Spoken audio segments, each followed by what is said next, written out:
Bismillahirrahmanirrahim. Assalamualaikum warahmatullahi wabarakatuh, Bapak. Waalaikumsalam warahmatullahi wabarakatuh. Terima kasih Bapak sudah meluangkan waktu untuk saya.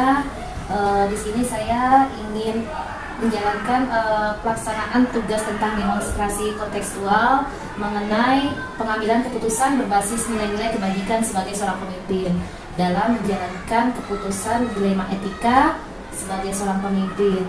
Dan di kesempatan ini saya ingin mewawancara Bapak berkaitan dalam pengambilan keputusan di sekolah. Gitu, Pak. Ini mohon maaf Bapak, Bapak berkenan untuk diwawancarai. Silakan. Oke Bapak, saya mulai. Yang pertama Pak, bagaimana Bapak dapat mengidentifikasi kasus-kasus yang merupakan dilema etika dan rujukan moral Pak? Sebelum kita mengidentifikasi, tentunya harus paham dulu apa makna, maksud atau yang disebut yaitu dilema etika itu. Pengertian dilema etika itu kan suatu situasi yang dihadapi yaitu oleh seseorang atau pemimpin gitu ya, di mana ia harus membuat yaitu sebuah keputusan tentang perilaku seperti apa yang tepat untuk dilakukannya. Gitu. Jadi keseharian di sekolah kita, mungkin di kelasnya Mbak Manda ini ada banyak, yaitu yang terkait dengan dilema etika. Ini bisa digolongkan menjadi 4. Yang pertama yaitu digolongkan menjadi kepentingan individu dengan kepentingan kelompok. Itu dilema etikanya. Yang kedua, golongan keadilan, ya, rasa keadilan dengan rasa kasihan. Di kelas ya, siap aturan dan sebagainya, termasuk kondisi di teman-teman kita, ya, guru itu banyak. Terus lagi kebenaran dengan kesetiaan, nah, itu juga mempengaruhi juga nih, yang terkait dengan dilema etika ini. Terus kepentingan jangka di kelompok, jangka pendek dengan jangka panjang. Kan ada program kita yang terkait dengan situ kan gitu ya. Oke baik Pak. Saya pertanyaan kedua, bagaimana Bapak menjalankan pengambilan keputusan di sekolah Bapak, terutama untuk kasus-kasus di mana ada dua kepentingan yang sama-sama benar atau sama-sama mengandung nilai kebijakan. Kebajikan Pak, maaf. Nilai kebajikan. Nah ini Mbak Manda, dalam menjalankan pengambilan keputusan di sekolah kita nih, Serangan Sawah 11, terutama untuk kasus-kasus di mana ada kepentingan yang sama benar atau benar-benar mengandung kebajikan gitu, saya ya mengambil keputusannya melakukan demi kebaikan orang banyak, warga sekolah ini secara luas lah. Yang keduanya menjunjung tinggi nilai-nilai dalam hati, dalam diri kita kan gitu. Yang ketiganya yaitu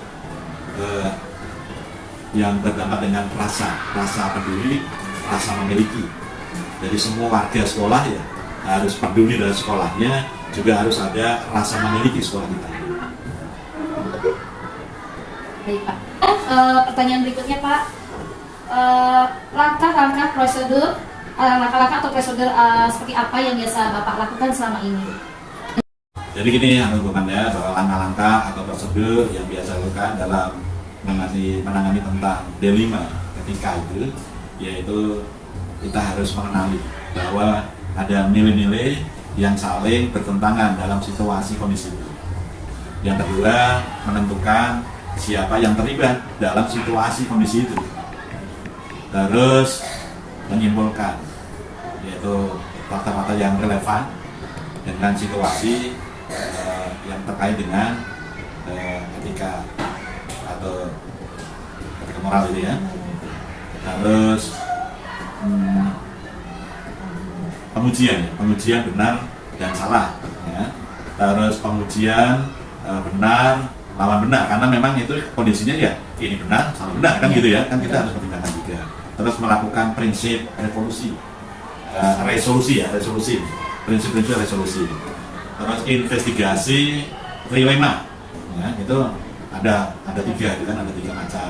Terus juga keputusan yang tepat, terus lihat lagi keputusan dalam melakukan refleksi yang terakhir, yang terkait dari yang langkah pertama dan sampai langkah 8 yang terakhir ya. Nah, terus lihat lagi keputusan tadi pas dan tidaknya, jangan sampai menyinggung, merugikan antara kedua pihak. Oke, baik Bapak. Jadi dalam mengambil keputusan, Bapak sudah sesuai dengan 9 langkah keputusan ini ya Pak?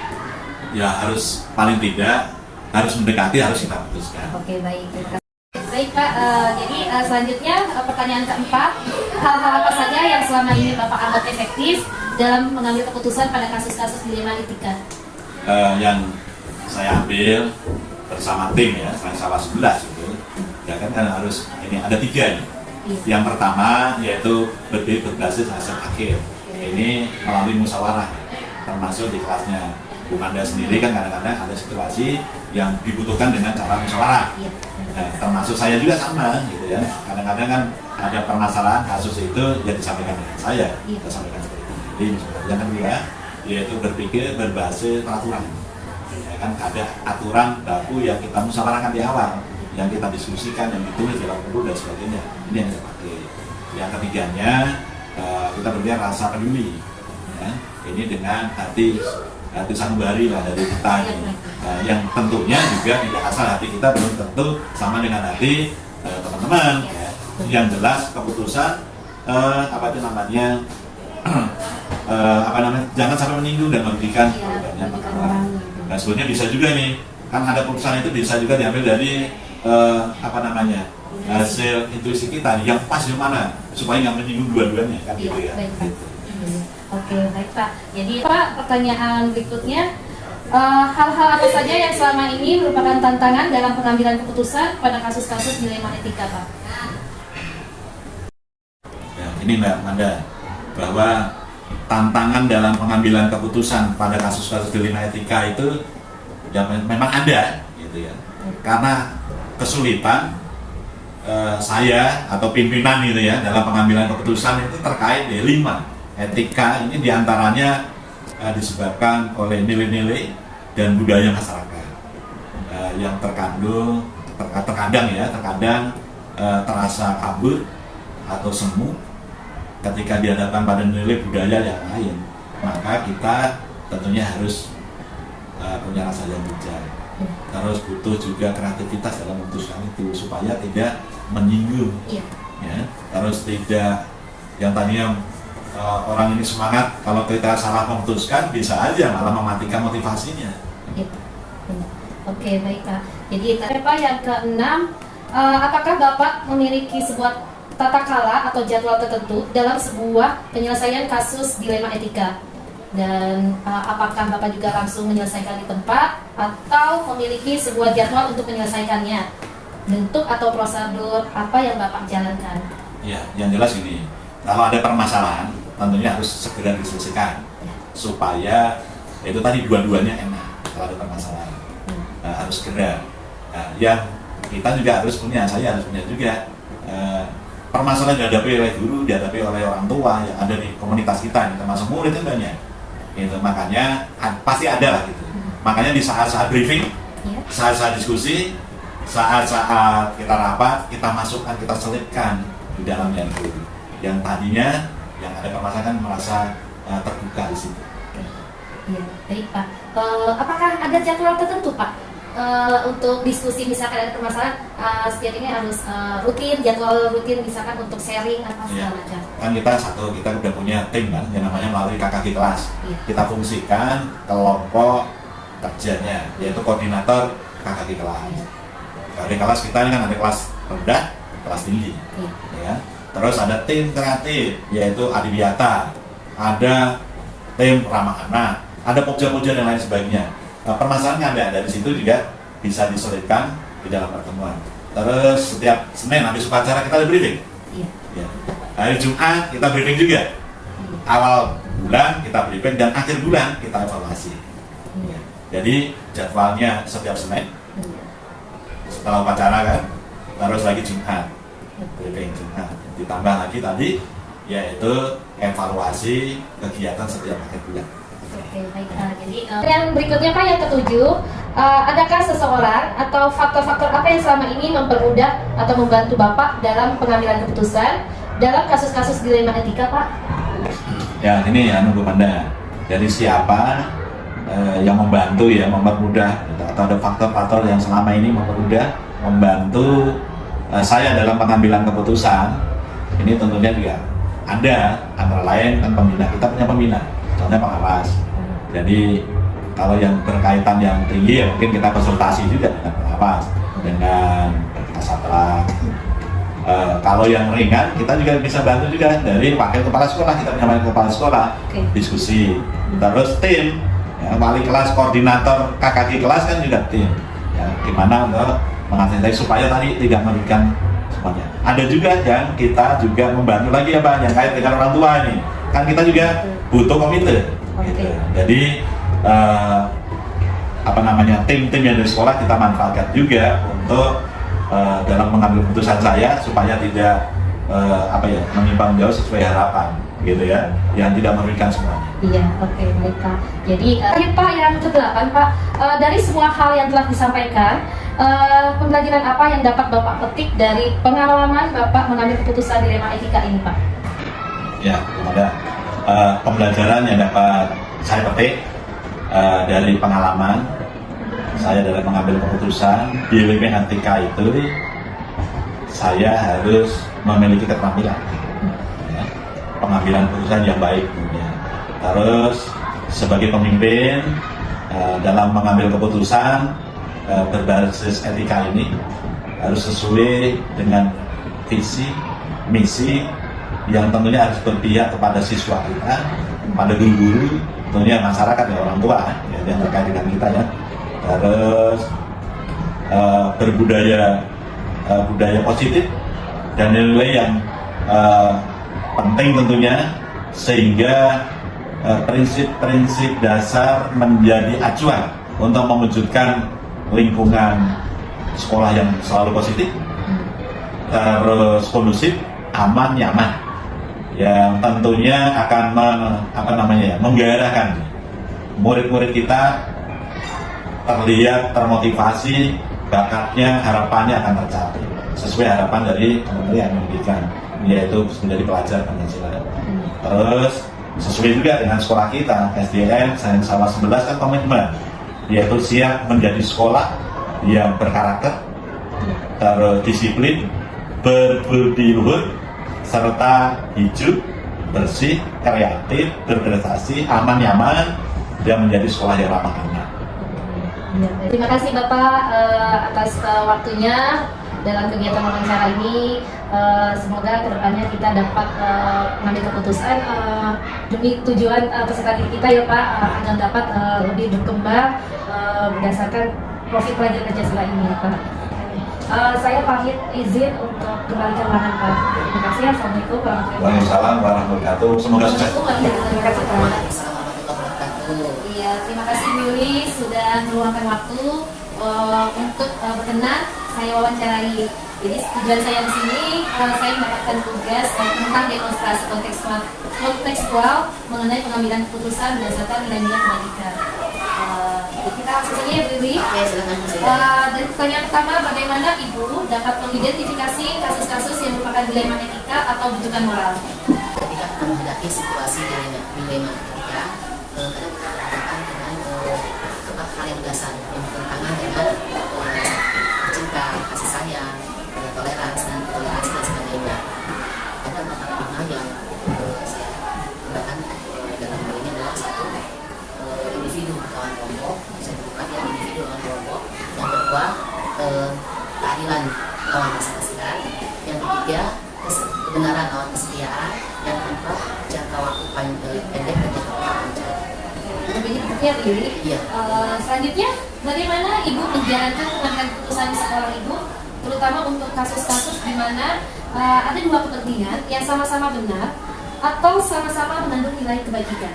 Peran prinsip resolusi yang pertama berpikir berbasis hasil, yaitu dengan cara bermusyawarah. Yang kedua berpikir berbasis peraturan. Yang ketiga berpikir berbasis rasa peduli. Jadi prinsip 3 itu ya Bu Yuli. Selanjutnya langkah-langkah atau prosedur seperti apa yang biasa Ibu lakukan selama ini Bu? Misalnya apa tuh? Ada kasus, salah satu kasus, langkah-langkahnya apa saja? Baik. Misalnya kasus ada siswa yang kelas 5 masih belum bisa membaca ya. Yang pertama, misalnya ada laporan dari guru yang mengatakan bahwa mengharapkan bahwa kelas 5 siswa kelas 5 ada yang bisa baca. Maka yang saya lakukan adalah saya bertemu dengan siswanya, terus menanyakan kepada gurunya apa saja yang sudah dilakukan, apa yang sudah dilakukan membantu siswa tersebut. Yang ketiga, saya akan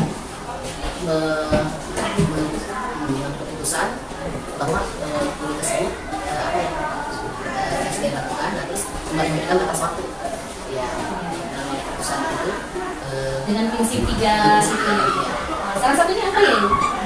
Keputusan hasil akhirnya itu salah satu yang Ibu bisa ambil dari 3 prinsip ini apa pada siswa tersebut? Berbasis peraturan apa rasa peduli? Rasa peduli. Oh, berarti rasa peduli ya, kita kasih sayang kepada anak ya hasil akhirnya, walaupun dia memiliki masalah sesulit apapun, tetap kita mengambil kepada rasa kepedulian kita terhadap dia. Oke, baik Ibu. Kemudian hal-hal apa saja yang selama ini Ibu anggap efektif dalam pengambilan keputusan pada kasus-kasus dilema etika? Iya. Oke, baik Ibu. Pertanyaan yang keempat, hal-hal apa saja yang Ibu anggap selama ini efektif dalam mengambil keputusan pada kasus-kasus dilema etika? Kasus dilema etika itu sering sekali ditemukan, ya. Misalnya guru datang terlambat, awalnya ceritanya alasannya terlalu terlambat gitu kan.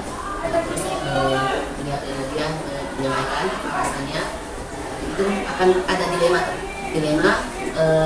keadilan antara keadilan lawan kasihan. Oh iya. Ya. Maksudnya dalam kasus contohnya seperti apa Bu? Ya tadi ada kelambatan gitu. Ya, datang terlambat. Kemudian hal-hal apa saja yang selama ini merupakan tantangan dalam pengambilan keputusan pada kasus dilema etika ini? Tantangannya apa Bu? Tantangannya ketika kita berusaha mengambil keputusan sesuai aturan, Iya. tetapi itu apa tuh namanya terjadi tadi individu lawan kelompok. Oke. Misalnya apa tuh namanya, misalnya nih contoh keadaan saat ini ya, bahwa di anggaran tahun 2022 itu tidak ada untuk mahasiswa. Nah di situ kita harus menjelaskan kepada orang tua siswa karena untuk lomba dan anggarannya. Iya. Dan kita harus menyikapinya. Iya. Seperti itu. Tantangan banget ya Bu. Oke, pertanyaan berikutnya, apakah Ibu memiliki sebuah kata-kata atau jadwal tertentu dalam sebuah penyelesaian kasus dilema etika ini? Atau apakah Ibu langsung menyelesaikan di tempat atau pada saat itu juga? Atau memiliki jadwal untuk menyelesaikannya, bentuk atau prosedurnya itu sama ini seperti apa yang dijalankan? Baik, tidak. Selama saya lakukan, saya lihat dulu kasusnya. Kalau kasus itu ringan, bisa segera diselesaikan, ya segera diselesaikan saat itu juga. Tapi kalau dia membutuhkan waktu, ya kita kasih waktu. Misalnya saat ini ada kasus itu bisa diselesaikan saya menggadangkan bisa menyelesaikan masalah tersebut. Baik Ibu. Selanjutnya, adakah seseorang atau faktor-faktor yang selama ini mempermudah atau membantu Ibu dalam pengambilan keputusan, khususnya dalam kasus-kasus dilema etika ini? Alhamdulillah di SD Negeri Medan ini banyak teman-teman, rekan-rekan yang membantu saya yang katanya harus sekolah lagi ya. Jadi di sini ada wakil kepala sekolah baca ini, wakil kepala sekolah dan siswaan baca ini, wakil kepala sekolah yang itu ganti bendahara siswaan. Terus senior di sini, alhamdulillah di sini ada kami kepala sekolah yang sudah ya, terima kasih. Iya, demosi. Ya, dari situ beliau itu kerja, jadi saya sering diskusi dalam Oke, baik Bu. Lalu dari semua hal yang telah Ibu sampaikan, pelajaran apa yang dapat Ibu petik dari pengalaman Ibu mengambil keputusan dilema etika ini? Ternyata banyak hal yang selama ini saya tahu dalam cara keputusan setelah ada materi ini, jadi saya lebih tahu dan memahami dan cara mengambil keputusan. Baiklah Ibu, terima kasih atas waktunya Ibu wawancara ini. Semoga kedepannya kita semua dapat mengambil keputusan yang terbaik ya Ibu. Amin. Oke, terima kasih Miss Rida.